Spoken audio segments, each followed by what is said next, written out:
this is Lisa from Mobile Tech Review, and today we're going to look at a really hot new product. This was first shown off, wow, more than half a year ago, but it's finally here. This is the Asus Transformer Book TX300. It's a lot like the ZenBook Prime, but the display detaches Transformer style, and we're going to look at it now. So this is the Asus Transformer Book TX300. Looks a lot like the Transformer Prime. Oh, you got the black surround over here. Well, that's because it's actually a tablet, but 13.3-inch machine. Obviously, we have a backlit keyboard over here running Windows 8 64-bit, Core i7 CPU. It's the 3517U, which is the original Ivy Bridge third-generation CPU. It's not the slightly updated 2.0 gigahertz we've seen on some machines. Don't know why. Usually Asus likes to be cutting edge, but lately they just haven't been with the Tai Chi or with this. Not that 100 megahertz is really a big deal, to be honest. So anyway, 1.9 gigahertz Core i7 CPU inside. Full HD display. It's a glossy panel because, well, it's a touchscreen with 10 points of multi-touch. So a lot like the UX31A ZenBook Prime Touch that we reviewed not too long ago. But the big difference here is slide latch, and you've got yourself a 13.3-inch Windows 8 tablet with a whole lot of processing power inside.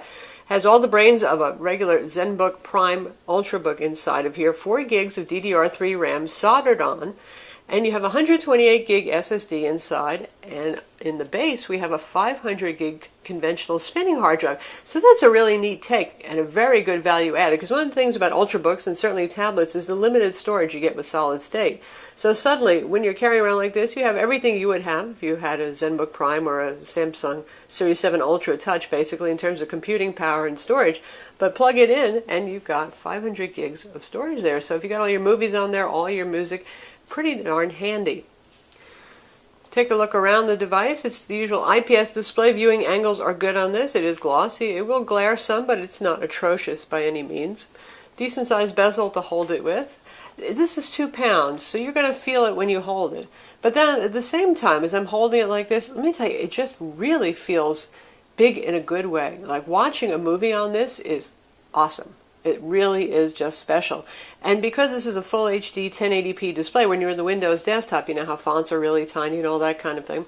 Well, I've enlarged some of my font sizes, but I haven't used any scaling on here. So when I'm looking at a web page, 13.3 inches, you know, it's a little bit teeny, but not too bad. Certainly better than looking at full HD on an 11.6-inch or 10-inch device. And we're talking about things like Surface Pro or the Samsung Ativ Smart PC 700T. But anyways, we turn it around here. All of the guts, all of the brains are in here.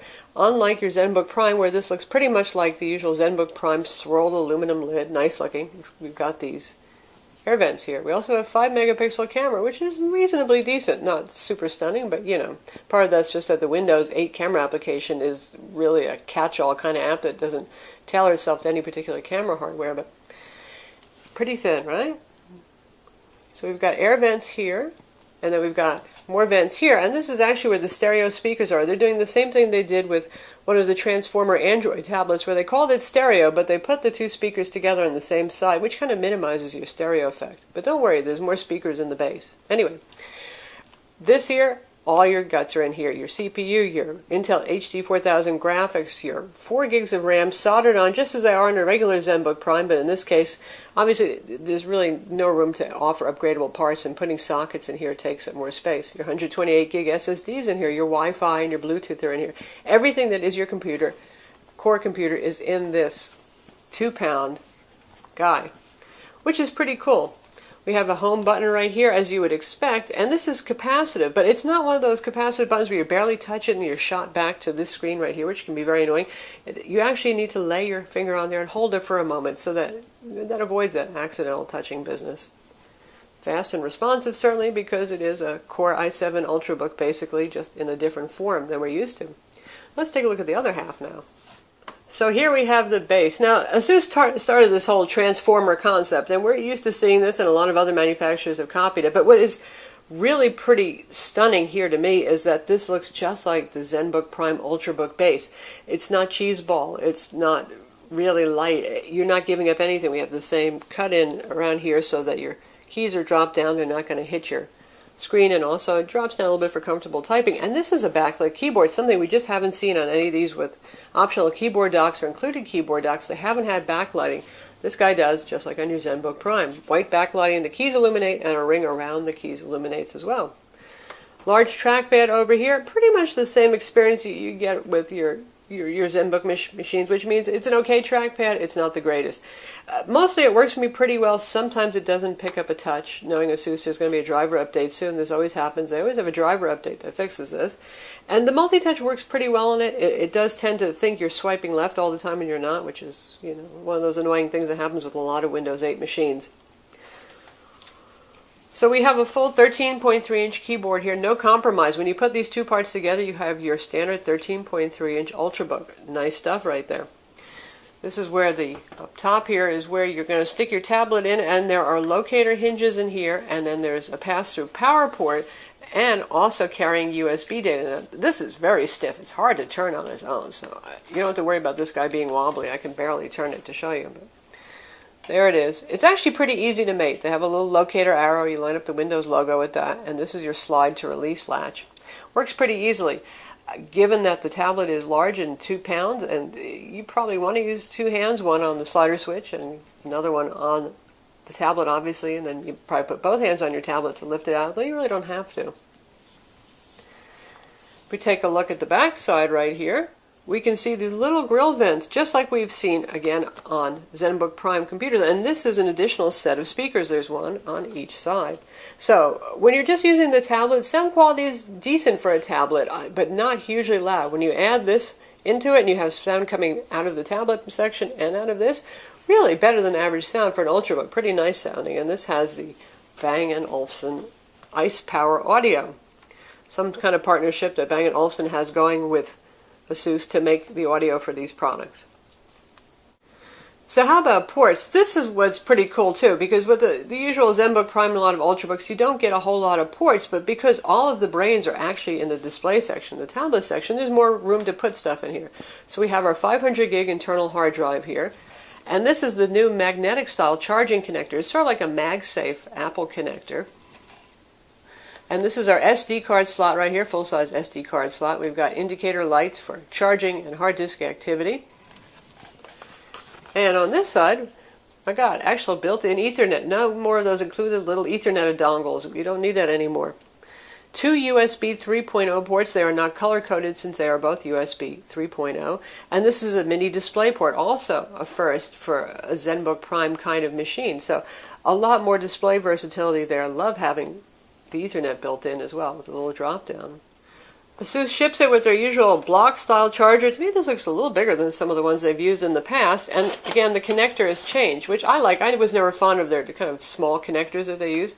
So this is the big magnetic connector, and it actually works pretty well. You can plug this directly into the tablet, or you can plug it into the keyboard base, and it only fits in one direction. It's got a little shape, D shape right here.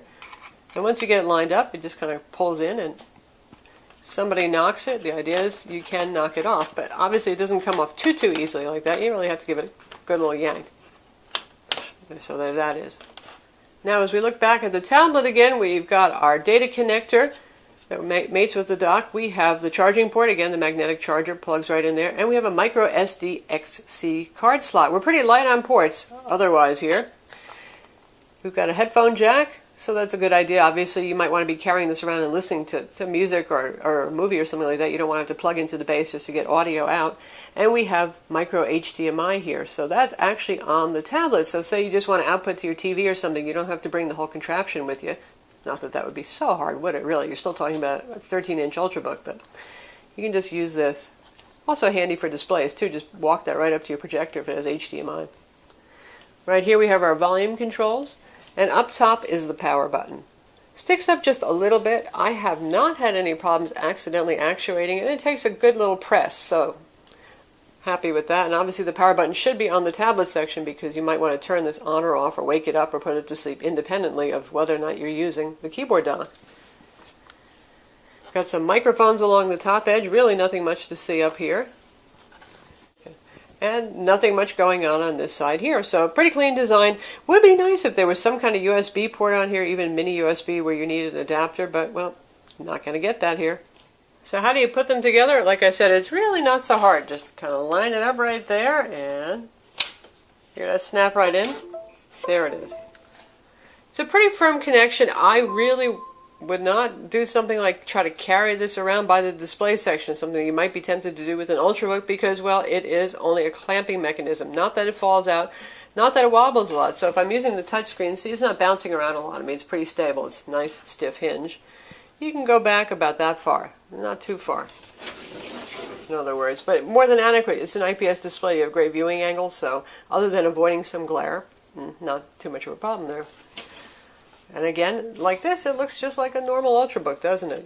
Nobody would ever guess that you got a little transformational trick going on here, except for the very subtle hinge mount, which is kind of nice. It doesn't stick up. Like on the Helix, boy, it has a giant plastic sleeve that comes up around, or magnesium and plastic sleeve. And even Toshiba's upcoming new transformer is going to have a pretty hefty mount area here. So this is pretty clean, pretty adequate. Feels solid. When you close it,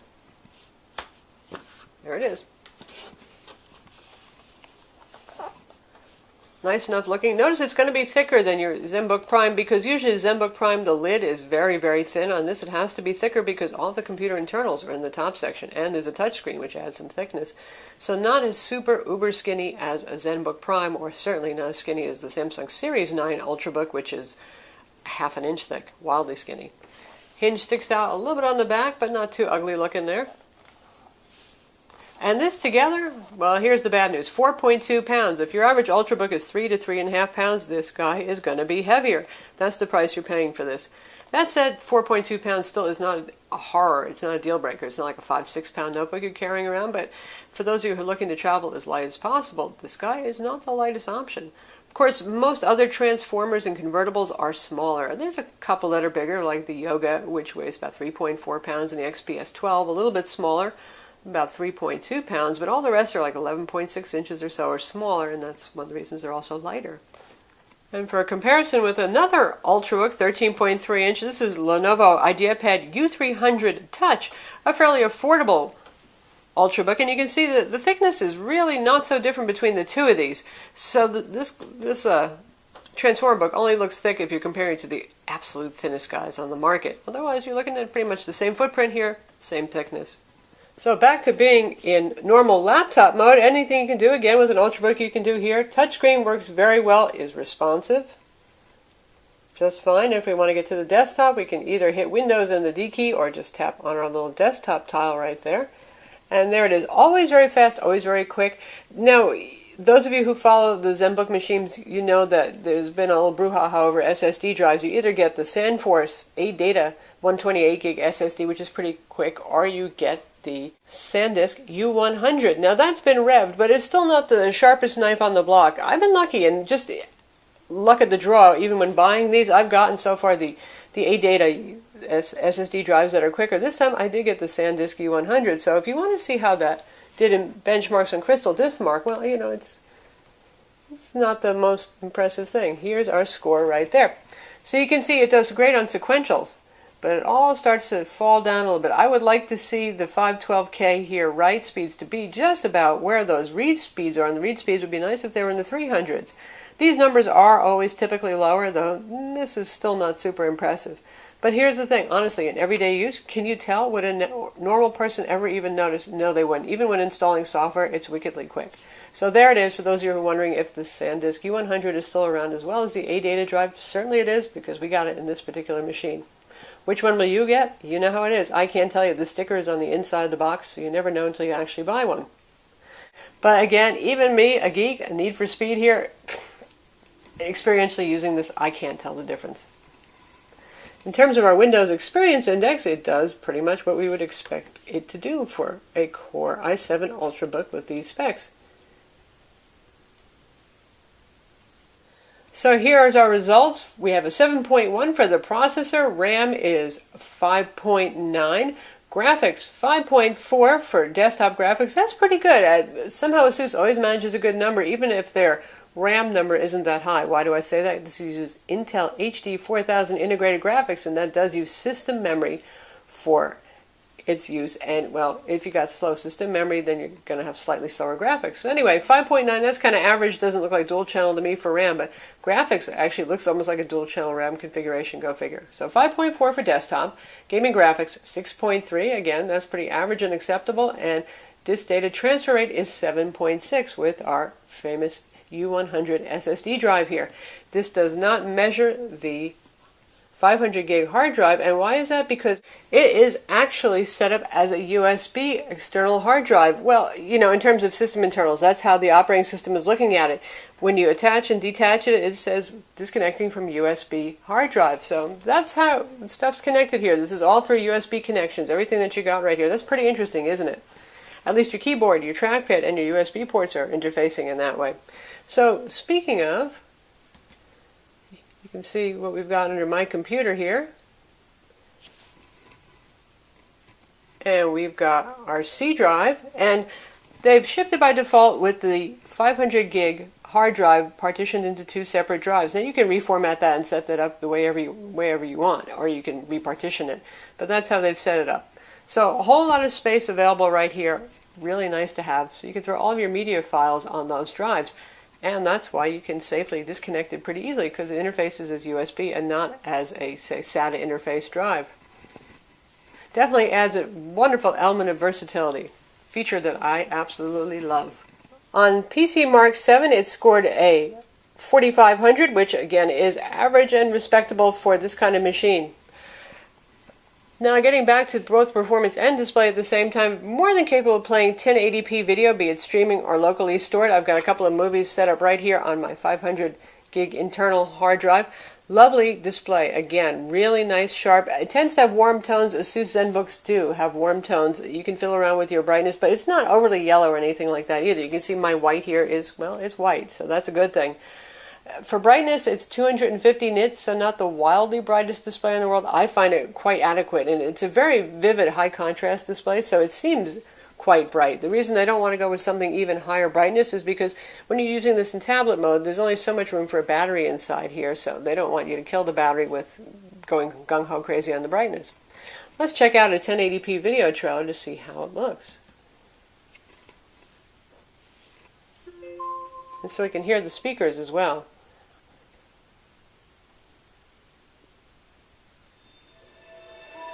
I saw something that day. Something I'll not forget. Pretty nice audio for a 13-inch machine, huh?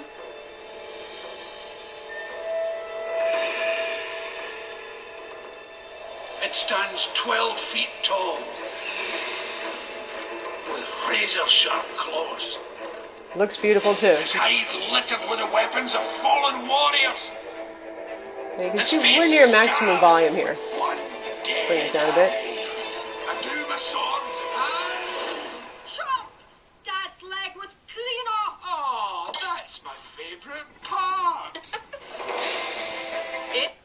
Looks great, plays great. Certainly a pleasing machine for multimedia. And watching something like Netflix on this or Amazon Prime, again, really nice with the big screen compared to something like the Kindle Fire HD 8.9-inch or your average 10-inch Android tablet or even the iPad. The bigger experience just really is nice. And now, so you can hear the difference in the speakers when you don't have the ones on the dock or base to rely on, we're going to play that same video again, just using the tablet. It stands 12 feet tall, with razor-sharp claws. So there you go. The bass is actually still pretty nice. Littered with the weapons of Nice quality fallen sound, but warriors. not as loud. His face scarred with one dead eye. I drew my sword. Chop! Dad's leg was clean off. Oh, And you can see our volume is at about 76% right now. So it's not bad. In accordance with One of the tests that I use is to use this in a room with an exercycle. That tends to make a lot of whirring noise. If I can actually hear the video I'm watching at the same time, I call that pretty adequate for a tablet or even a 13-inch Ultrabook, and it is loud enough to hear if you're using exercise equipment. Now, obviously, in the end, this is still a laptop computer of sorts, so anything a laptop can do, it can do. We've got IE running here in desktop mode. You can also run it in Windows 8 mode as well. I've zoomed up to 125% to make it a little bit easier to see since we are talking full 1080. Responsive, fast, scrolls fine. YouTube, obviously no problem. It's a regular computer. Works just great there. Word. You can run Photoshop on this, and I have it. It's absolutely just fine, even when working with something like 15 meg raw files. You can do some HD video editing on here if you want as well. CAD work, I know some of you, or especially you students, are starting to stretch and use Ultrabooks for that with integrated graphics. Well, that's up to you. I know CAD programs usually like to have dedicated graphics, which is something you're rarely going to find, certainly in a tablet and even in an Ultrabook in the 13-inch size form factor. Social networking, email, all that kind of stuff, fine. And 4 gigs of RAM, I know some of you might be worried that, well, that's soldered on board, that's all I can do. It's really hard to use more than 4 gigs of RAM. If you're a serious HD video editor, and then you probably shouldn't be using this machine. You probably want something more powerful if that's your bread and butter. But other than HD video editing and running virtual machines, that means virtual copies of other operating systems simultaneously inside of Windows, it's pretty hard to use more than 4 gigs. I have Photoshop running, IE with 9 tabs open, Outlook running, Microsoft Word, and I'm still not exceeding 4 gigs of RAM, so I think it's going to be fine. In terms of wireless, we have Wi-Fi here. This is actually Atheros single band 2.4 gigahertz Wi-Fi. I was pretty shocked because Asus has been using dual band Intel Wi-Fi on most of their ZenBook Prime models, but not here. And I think the reason is the particular Atheros adapter that they used is very low power, and they're trying to conserve as much power as possible so you can use this guy in tablet mode. That said, I have had absolutely no problems with reception. It's actually been very strong, better than some of the dual band configurations that I've tested on, like the UX31A Touch. And throughput is just fine on it, no dropout of connection. So it's working very well. So unless you have to have 5 gigahertz, then it could be a deal breaker. But if you don't have to, it's fine. We have Bluetooth 4.0 in here as well. This guy does not have a SIM card slot. Maybe overseas in the future there might be one, but I'm not going to find it on this one. We have our front webcam right here, and it's a little bit offset to the side. Really pretty nice and pretty bright. You do have to have a reasonably lit room. If you're sitting in your cave-like living room at night, you're going to want to put some lights on. You're going to look grainy. And the 5-megapixel camera in the back is actually not too bad. Here's something a little less exciting than that. Let's go over to here. And here are some pictures that I took with the camera on a cloudy day. So not bad. Actually pretty colorful. We could see a little bit maybe better exposure, but overall, that's pretty nice for the rear camera there. If you want to wave your 13.3-inch tablet around to take pictures, you can do it. So how about battery life? This is way more complex than I bet you would have thought here because, well, we have a battery inside the tablet, we have a battery inside the dock, and this doesn't follow any of the behavior patterns that we're used to on Android transformer tablets, or even what we've seen in some of the Intel Atom-based transformers, which are most of the transformers on the market right now running Windows 8, but not all. So basically, you get two batteries here. One of them is a 2-cell 5,000 milliamp battery. The other one's a 2-cell 3120 milliamp battery. So together, you're looking at 7,120 milliamps of battery power, which is pretty darn good. Now, the way that you use those, it's kind of a complex scenario. If you use this just in tablet mode, so far I've seen about 5 hours of use, which is not bad. It's about like an Ultrabook. It'd be nice to see 6 hours, but well, it's not what you're getting. It's 5 hours. If you use these together and you have everything powered on, that means the ports, the hard drive is on and spinning, all that kind of thing, you're still looking at 5 hours. But there's another mode, and Asus has this power control. We'll take a look at that. And here's our full screen power control right here. You can see you can control whether we're using the front or rear camera, power savings, information, that kind of stuff, color balance. And here we have notebook mode, and you can turn on and off. So if you actually change that, you can disable the internal hard drive and the ports and just have the keyboard and the trackpad active, so just for typing and input, that kind of thing. And then Asus claims you can get up to 8 hours. Now all of this obviously involves a lot of testing. It's going to take several days for us to test that all out to see if we really get up to 8 hours. So be sure to check out our full written review when it's ready to see how much battery life we actually got out of it in that special extended mode. But on average, I would say expect around 5 hours with Wi-Fi on and brightness set to a very adequate 50%. By the way, like all Windows 8 machines that have an ambient light sensor, which this guy does, by default, auto brightness is turned on. Auto brightness for your average indoor location is too dim. So if you buy it and you say, boy, my display looks crappy, be sure to check that Windows setting, which is right on your charms here in the general setting. We're going to change PC settings. We go to general. And you scroll through and you'll see screen auto brightness on off. Be sure to check that. Now, one thing that's interesting about this is, with notebooks, what you usually worry about is the heat on the bottom. This is where the internals usually are. It gets hot. Either you're going to burn your leg or you're going to suffocate it because there's air vents over here you don't want to block. In the case of this machine, obviously there's really not much brain power here. There's a 500 gig hard drive inside. That's about it. You get some ports. Nothing much. This never gets hot. You can put this on the couch. You won't suffocate it. You won't overheat it. That's pretty darn cool. On the other hand, because all the brains are here, this is the area that gets warm, particularly this zone right here. Now, it's not going to burn your hand off, but this is metal and it is conductive. It will blow hot air also out of your vents.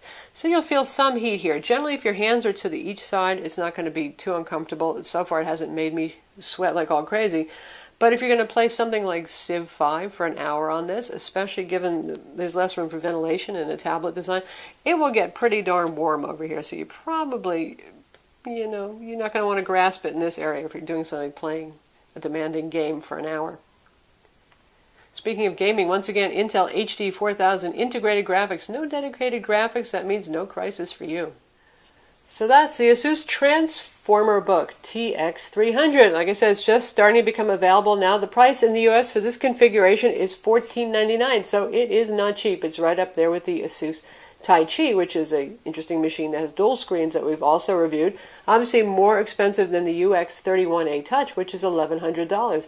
It does give you a lot of versatility, and it's really up to you. Do you think a 13-inch tablet is just the bee's knees? It's awesome. Big video is really easy to read text, or do you think, wow, I'd never carry around something that's 2 pounds and that big? That's your decision. How does this compare to something like the HP Envy X2 11.6-inch machine with the same transformer sort of design? Well, obviously this is going to be bigger, 13.3-inch versus 11.6, and the Envy X2 runs on an Intel Atom CPU, not nearly as fast or capable.